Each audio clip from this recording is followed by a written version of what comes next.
Saya tertariklah cerita Ustazah tadi kan tentang tanda-tanda kan kematian, husnul khatimah. Sebelum saya jawab soalan, saya teringat arwah atuk saya. Arwah atuk saya ni dia bukan haji. Orang dulu nak pergi haji mahal kan. Jadi kemampuan tak ada arwah atuk ni. Kayak kampung Batu Kikir tu, kayak kampung Haidardali ada Batu Kikir yang kenal lah arwah Lebay alias. Malahan nama arwah abah saya tu Ismail bin L alias. Masuk dalam isi. Saya tanya, L ni apa bah? Lebay tu. Lebay alias. Jadi arwah atuk saya makin memang tak kerja. Tapi orang panggil kenuri, orang panggil doakan, tahnik anak, itu yang kerja. Satu hari dia sakit pinggang. Macam Ustazah cakap dia, sakit perut memang ya Ustazah, akan main saya memang selalu sakit perut, memang standby ni. Tak bila apa ya memang ya saya ramah kono malam tiba kono. Contoh saya kadang terpaksa muntah lah, bawa logo perut tu. Tu kadang tu kacang saya berani makan, tu yang galak makan tu itu. Kan ke rumah tapi memang betul pun. Tapi arwah atuk saya dah sakit pinggang, lepas tu kata pergi panggil dia anak-anak semua balik. Telefon, masa tu pakai telegram. Ada orang kan balik. Saya masa tu dah jam 2 balik kampung tu Iki. Semua dah ada dah. Petang tu atuk saya dah tak sihat dah. Dan arwah atuk saya sebelum dia pergi, dia sampai cakap dengan wan saya, arwah wan. Orang wan tu nenek lah kan. Cakap dengan wan, sampai dah tinggal kau yo. Saya cakap macam tu. Sampai dah dia siap buka gigi palsu letak tepi Ustazah. Dia macam ni Ustazah. Oi. Mengucap dia pergi dia. Cucu belum tahu dia macam tu lah. Tapi atuk saya macam tu lah, sah kan. Jadi macam arwah abah saya pun macam tu. Arwah abah saya pula sakit, tiba-tiba darah tinggi. Darah tinggi naik. Dia demam tak sihat, dia tak pergi, dia setengah kenduri, pergi. Masa tu saya di ITM. ITM masa tu memang ada paper. Esok tu ada masa tu hari Sabtu, hari Senin tu ada dah start dah final exam. Tapi hati saya tu memang tak sedap. Lepas tu abah saya pergi kat klinik silan kat Rahang tu. Doktor cakap, oh Ismail, you punya darah tinggi kena masuk ward Arwah abah saya ni ramai bergurau kan. Saya sibuk lah doktor lain kali lah masuk hospital tu kan. Tak boleh, you punya darah tinggi. Yalah. Masuk, masa tu tak nak cakap dengan mak saya. Sampai kat hospital baru cakap dengan adik saya. Masa dia pergi naik motor dengan adik saya. Cakap dengan adik saya, kau cakap dengan mak suruh bawa kain abah. Baru suruh beritahu mak. Bila mak datang, abah saya cakap, arwah abah kata, dah kau pergi dah balik. Tak lama ni, esok balik ni. Itu ayat dia. Itu ayat last dia, esok balik ni. Dan malam tu, pagi esok tu baru mak saya telefon saya. Kata, abah kau masuk ward, kata, darah tinggi. Saya punya jawab. Saya kata, selamat, tapi tak ada apa-apa lah. Abah kau cakap esok balik ni. Abah saya suruh pergi balik, kau nak menego esok. Mak saya menego bersama tu, pagi tu. Tak pernah buat. Mak saya buat pagi tu subuh tu kan, pukul 8 dah habis. Selamat, licin. Apa hal lagi, laju betul kan. Lepas tu pukul 9 lebih, abah saya nak masuk dalam bilik air. Abah saya nak masuk bilik air, nurse tu sampai tahu, macam mana cik, okey tak? Okey, tak ada masalah. Kau jangan pergi balik lah ni, kata. Nanti saya buat surat ya. Masuk dalam bilik air, abah saya jatuh meninggal. Dia jatuh sebab pembuluh darah dia pecah. Tu sebab je pada ibu-ibu, ayah-ayah kan, kalau dalam bilik air, kalau menyangkung buang air, jangan capek-capek nak bangun. Slow-slow. Bila kita bangun tu kadang kata kan? Jadi macam tu, senang, tak ada nyusah. Dan arwah abah saya badan memang besar, gemuk kan. Masa tu suspend jugalah, nak bawa masuk dalam yang lahat arwah abah tu. Saya turun, saya dengan pak saudara saya seorang dengan adik saya. Alhamdulillah ringan masuk elok, senang masuk Allah. Macam tu lah tuan-tuan. Tu sikit lah saya nak share kan. Tapi mana kata bila kita tengok kan orang lain kan, kita akan tertanya, dapat tak kita macam dia kan? Dapat tak kita macam dia? Pencamah lu tahu dah Samsul Lembat main gurau banyak, lu tahu dah kan. Dan dekat bangi yang mati tengah sujud tu, bukannya pencen pejabat agama, bukannya pencen mufti, pencen postman. Tapi orang tanya tu sah, orang tanya Ustaz Syarizan tanya, Ustaz Syarizan tanya dengan jiran yang dekat dengan rumah orang tu, apa amalan rupa hidup dia tak pernah lokang dengan Quran. Dia duduk kat depan TV tu kan, Quran. Anak tengok TV dia, Quran. Duduk kat meja makan, sebelum isteri dihidangkan makan, sampai ambil ada satu Quran situ lagi. Duduk dalam bilik tidur dia, atas kepala satu Quran kecil lagi baca sebelum tidur. Sama macam kita lah kan, lebih kurang ya. Sebelum tidur, handphone. Sama tu. Belum handphone. Sama tak dalam handphone tu ada Quran. Kita sangka baik. Contohlah mudah-mudahan. Tak ada nak beritahu. Jadi itulah sebenarnya bila ambil peranan tadi suami dan isteri tadi. Suami dan sebagai seorang ayah. Apa persiapan ni? Siaplah. Macam mana lagi? Persiaplah apa yang baik-baik. Yang pertama, kita nak bawa anak-anak kita ni masuk dalam syurga, isteri kita masuk dalam syurga, maka sistemkan rumah tangga. Suami kena sistemkan. Tak ada, aku ni sibuk cek duit, kau jagalah rumah, baiklah macam mana kau nak buat. Salah tu. Perbetulkan sistem. Kan? Nampak isteri marah. Ustazah tanya saya tadi, Ustaz macam tu tak? Memang betul. Saya ingat bila kali saya nampak singkir tu, ingat arwah abah saya. Berapa ramai orang gaji di rumah ni. Sampai sekarang saya tak boleh tengok pinggan dekat dalam tu. Tapi jangan suruh basuh sini pula. Sebentar nampak pinggan, memang saya sendiri akan capai pinggan tu. Kat rumah mak saya pun, mak saya kan, kalau balung macam tu lah, habis dia basuh kan. Kat rumah mak saya nampak saya akan basuh kan. Periuk ke apa yang ada masa tu. Sot macam lapang hati tengok logo clear lah macam tu kan. Itu sebab kalau lepas tu, kalau pergi kenduri kenara dulu kan, kita kayak jambar apa semua kan. Saya memang ambil department basuh pinggan tu. Sebab basuh pinggan duduk orang tua tu macam cerita keluar tu, yang bila ceramah tu cerita tu keluar. Tak berburak macam cerita ya, tapi sebenarnya kita tengok kan, dalam hal tu kita menunjukkan cerminan kita pada anak-anak. Ya. Kata, abah kau pun basuh pinggan, nampak? Kau pula. Betul. Kalau isteri kita nampak dia apa kan? Dia orang rumah dia cikgu kan, dia balik dengan baju kan, baju sekolah tu pakai lagi. Dan pergi masuk dalam bilik, pergi mandi siap. Biar abang basuh. Sambung basuh. Komen mana yang boleh. Saya pantang betul tengok bersepah ni. Ya. Sampaikan baju saya pun, baju seluar saya gosok sendiri. Dengan alasan kau jangan suruh aku gosok baju kau. Itulah. Betul, saya kadang-kadang orang rumah saya cukup marah dengan saya sebab saya baju dulu masa kerja makin seminggunya baju siap, tak ada baju tak gosok dah. Macam tu lah. Tapi semenjak dah jadi penceramah ni kan susah sikit lah. Kalau balik tu kadang-kadang tengok dah siap dah. Bukan orang rumah saya uruskan. Ada dobi datang orang gosokkan. Tapi makna kata ringankan sistem dalam rumah macam mana. Kan balik ni, kita ni balik rumah jangan tengok benda mati. Tengok benda mati ni apa? Tengok remote, benda mati. Tengok TV, benda mati. Sofa, benda mati. Katil, fikir nak lepih sendiri je. Tak. Tapi tengok benda bergerak dalam rumah tu. Tengok bini bergerak dia kan. Macam tu lah. Cakap ada yang pergi masuk dalam bilik tu. Nama tu saya selalu bosan tu. Cakap kadang-kadang cakap yang apa ada booking kena spa muslimah tu. Pergilah cuci rambut ke apa benda yang patut biar dia. Ya kau ni bang, ya. Saya sampai tanya dah, tak ada kau janji dengan kawan. Pergilah, ya. Biar dia pergi lepak dengan kawan, sekolah ada lama tak lepak. Jadi senyap sikit rumah tu. Tak ada dah. Taklah. Tapi betul bila sebab kita ambil 365 hari tu untuk kita sebagai suami. Tapi untuk isteri, masa bila dia untuk diri dia? Tak ada. Betul. Kan? Kena ingat saya tu Ustazah, ramai lelaki marah saya. Bila saya cakap lelaki, kena ingat tanggungjawab perempuan melahirkan anak dan layan suami tu je. Yang lain basuh pinggan, basuh kain, nyidai ke ampai.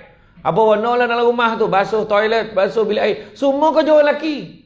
Marah orang lelaki.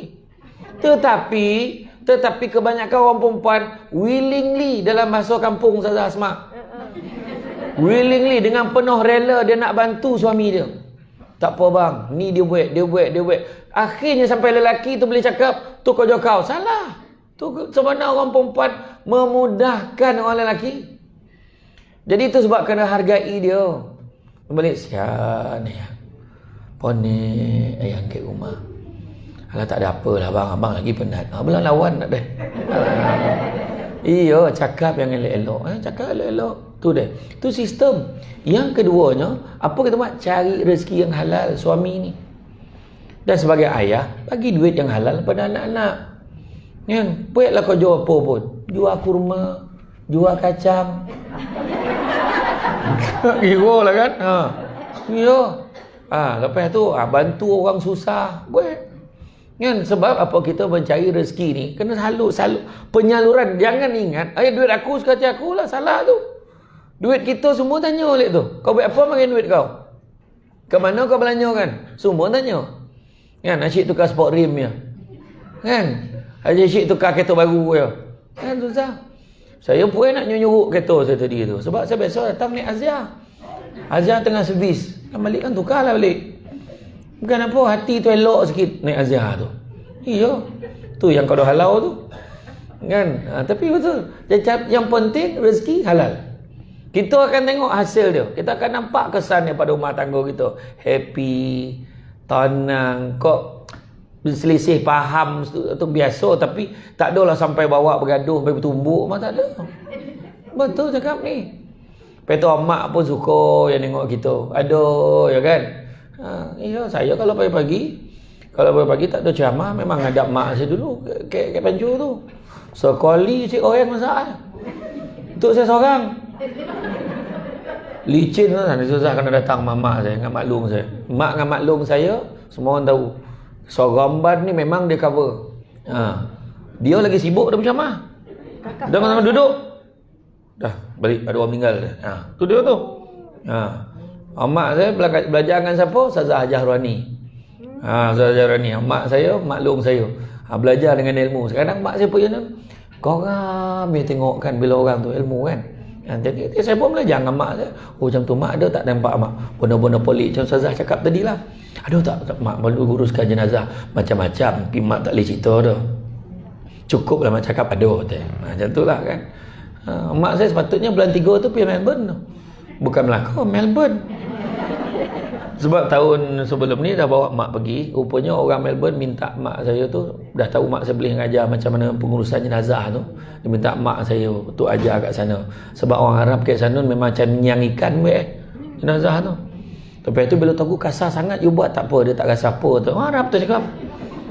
Bayangkan jadi, apa dia tak jadi pula. Tapi pergi kat Melbourne ni kan, adalah satu sikit cerita yang luar tajuk sikit kan.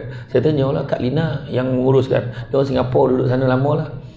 Macam kes kat Melbourne. Kami gempa baru-baru ni, tiba-tiba ada 13 kes baru. Tiba-tiba 13 kes baru. Langsung lockdown dia. Lockdown 5 hari, 3 boleh, lockdown 5 hari. Saya kata kat Malaysia 5-6 ribu relax kan sana. Tak pernah lah lockdown tu. Paling kuat pun PKP kata. Tak apa, okey. Seterusnya apa? Seterusnya sebagai suami, sebagai seorang ayah juga, apa yang patut buat adalah cari amalan-amalan yang untuk diamalkan. Begitu dah dongar ni tadi, dah catat dalam keluarga. Amalkan sama-sama. Semayang sama-sama. Tahun lepas alhamdulillah PKP tu besar hikmah. Kan masing-masing semayang. Masa tu barulah bah tu perasan sejadah 3 helai. Dalam rumah ni tu ya bang, itu pun bang dapat percuma kat pejabat itu. Kalau tidak memang tak ada, tu lah yang kita pakai. La ilaha illallah. Baru tahu. Nasib baik kalau belum saudara mara datang ramai-ramai nak semayang sama, tak ada sejadah. Nampaklah hikmah pakailah kain batik lepas bini. Nak ramai pula tu kan, hanya menyambil kan. Nak ramai susah 7 kan. 7. Tapat lah.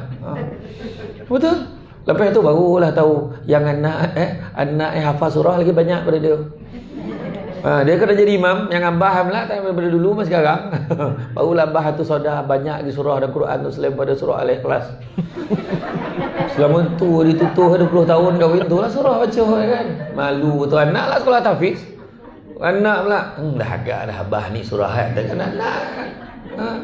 Lepas tu ramai sekali bapak-bapak yang menitiskan air mata malam raya. Menitis air mata sebab menghayati teks khutbah yang nak baca esok pagi tu. Berdiri atas sofa. Mimbar tak ada, atas sofa berdiri kan. Masa tu barulah ayah tu faham erti kecil hati. Bila dia baca khutbah anak tidur. Selama ni dia tidur tak memang baca khutbah dia tak nak fikir. Tapi itu basah hikmah dia.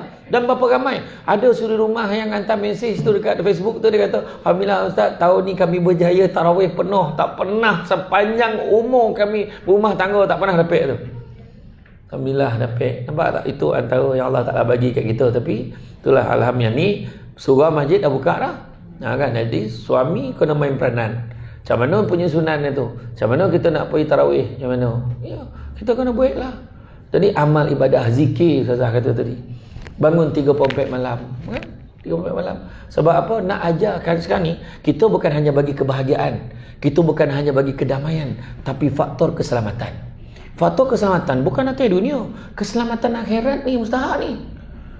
Besok kita kalau anak-anak bini tak selamat, suami confirm tak selamat. Dia cakap betul. Kan? Dia ngajar anak kan, besok kita dah dalam kubur. Anak kita kahwin, malam pertama dia cakap dengan bini dia, sayang, besok pagi kita subuh berjemaah kenapa pula? Okey je, kenapa bang? Bukan apa, arwah ni dulu tak pernah tinggal solat subuh berjemaah satu keluarga. Napik mengalir pahala kita dalam kubur. Tapi kalau anak kita, yang Jumaat ni karaoke nak, kenapa pula? Arwah tu tak pernah tinggal karaoke ni. Iya betul. Ini benar nampak macam tak ada apa-apa tu, saham tu. Nampak tak? Dan begitu jugalah kan, kita kena ingat dalam rumah tangga ni semua kena main peranan. Jadi kena beritahu anak yang nombor 1 macam ni, anak nombor 2 macam ni, anak yang ketiga alang macam mana. Kan? Sebab anak ni cacar gagam. Anak saya sendiri pun bukan semua nak masuk solat tahfiz. Kan? Ada 1, nombor 2 tu tak nak, tapi dah ambil aliran agama. Okey. Yang nombor 3 tu pula yang nak masuk tahfiz. Yang alang tu, yang masuk seridu tu. Sama dengan Razak. Ya, 5. Lepas tu tanya dia, Lang, macam mana? Betul ni Lang? Betul. Saya tanya kat Makkah lah tu, masa orang pergi umrah. Tanya, siapa anak abah yang nak masuk sekolah tahfiz? Dia angkat tangan. Dia jompek tu nak masuk. Masa tu dia jompek lah. Kerana jahanam lah. Minggu pertama dia balik, lain macam dah elok ya. Minggu pertama dia balik, abah tahu tak? Kiamat tak lama lagi tu. Itu baru seminggu tu. Belum sebulan ni dah. Saya kata kan, itulah dia tuan-tuan dan puan-puan sekalian. Apa pun, begitu juga peranan yang jangan kita pinggirkan. Yang saya cakap tadi, kepada isteri. Kan? Jangan kita pandang isteri tu kita boleh gunakan sebagai alat salah tu. Tetapi sebaliknya, saling tangan tu erat digenggam, dipimpin bersama, nak menuju ke syurga sama-sama. Kita ni naik kereta sama-sama ni, isteri kat sebelah. Isteri kat sebelah. Kan, anak-anak kat belakang, bawa kereta. Agak kat tersalah jalan dia, isi teruk, bang, salah simpang tu. Oh ya ke? Macam tu kat hidup kita. Abang, saya tengok abang akhir-akhir ni lihat anak semayang ke? Apa hal lah bang? Dah mula period ke? Kan? Amboi ayat, tak ada lah. Yolah abang leko. Ingatkan. Nampak tak? Saling mengingatkan satu dengan yang lain. Kan isteri kadang sibuk ceramah sana sini kan. Contoh. Kan? Kan? Jadi abang ni bukan apa dia tengok. Kadang suami ni tengok kat dalam kamera tu, lawa pula mak kau. Saya tak boleh. Saya kalau bermalam kat luar jangan lebih pada 2 malam. Tak boleh dah. Pening. Saya tak boleh. Kerana tengok mak budak, tengok budak-budak ya. Saya ingat tak sakit ke jiwa tengok orang botol-botolkan mic ni. Oh ya awak ni lah dah lah dan kunyah kacang nasib baik ada seorang togo tadi. Ustaz kunyah kacang todongah live dah. Kan yo. Kan tak apa. Ada orang komen ni. Yo kunyah kerup lah. Yang kacang tu dah jatuh kalau tum kan tu bunyi. Macam tu tak ada lah, kita santai-santai, tapi apa pun tu dia. Sebab ingat, orang lelaki kena jaga isteri dengan anak-anak dia. Sebab tu tiket dia. Tu tiket dia tuan-tuan. Orang perempuan pula boleh masuk syurga tanpa roadblock kalau dia taat pada suami dia. Suami taat pada isteri. Suami taat pada Allah, suami taat pada Rasul. Tetapi nak taat pada Allah dan Rasul termasuk kena jaga yang lain-lain tu. Dia sedekah belum tentu masuk syurga. Kan? Dahi berpeluh tu pun belum tentu lagi kalau. Tapi biasa kalau ada dahi berpeluh sebelum mati tu, ada harapan family dia tu jaga elok. Jadi tuan-tuan, itulah. Saya pun tak ada nak memanjang-manjang kan. Sudah jadi panjang juga kan. Jadi insyaAllah, jadi sama-sama lah sekarang. Sebab kata tadi, kita habislah duit kita kat galeri tu. Seolah-olah kita tak, sebab kita tak tahu kita ada oleh tak besok. Habis kan hari ni. Ya. Itu yang saya bagi peluang dia berbakti tu. Jadi kalau nak bagi free kat saya, inilah masuk. Kita tak tahu. Boleh. Tapi sah sadap mama tu, rumah ajuan sah sadap tu saya tanya dia, tak tahan dia, saya tanya tadi. Memang sedap. Kan? Dia punya rasa tu tak pernah lah rasa tu tak boleh berhenti. Kan? Sebab tengok Ustazah Asma tak berhenti pula gitu. Kita pun Nabi lah. Tapi apapun tu ya tuan-tuan. Sebab ingat, hidup kita sementara. Ingat peristiwa Isra Mi'raj, Nabi nampak apa perempuan tua bongkok tu kan? Apa perempuan tua bongkok tu? Apa Jibril kata? Macam itulah dunia. Dah tua bona, dah tunggu masa nak kiamat. Kalau zaman Nabi dulu dah kata dunia ni dah tua, tunggu masa nak kiamat. Zaman kita lebih lagi, banyak dah tanda-tanda. Takkan kita nak nampak? Tak ada kerja lah polis dengan jais nak ngojar yang seko tu. Tak ada pepek balik sekarang. Menyuruh dia kan, saya tak sebut nama ya. Betul tak? Banyak yang pelik-pelik hari ni. Ya, lambek dia. Kan? Berapa banyak mak ayah hari ni kan yang jadi hamba pada anak-anak? Berapa banyak? Kan? Mak kan saya bagi gaji, jagalah budak tu. Budak macam tu. Allahu Akbar tu. Takut kalau kita tengok peristiwa-peristiwa berlaku hari ni. Termasuklah tadi yang suami tembak isteri, tak pernah terfikirlah benda tu berlaku. Kan? Jadi macam-macam benda tu yang adik Amir gitu. Yang kena dera, alah tak boleh fikir. Dalam bahasa orang congkau sebut cannot brain. Tak boleh fikirlah macam mana orang boleh baik macam tu. Satu tahap ya, kenapa boleh jadi macam tu? Apabila iman dia tu. Kan? Apabila dalam hati tu tak ada iman, maka senanglah terjadi benda-benda pelik tu. Jadi cukup setakat itu, saya ucap terima kasih banyak. Kan? Pokok sekayu daun selasih. Thank you, terima kasih. Assalamualaikum warahmatullahi wabarakatuh. Waalaikumsalam.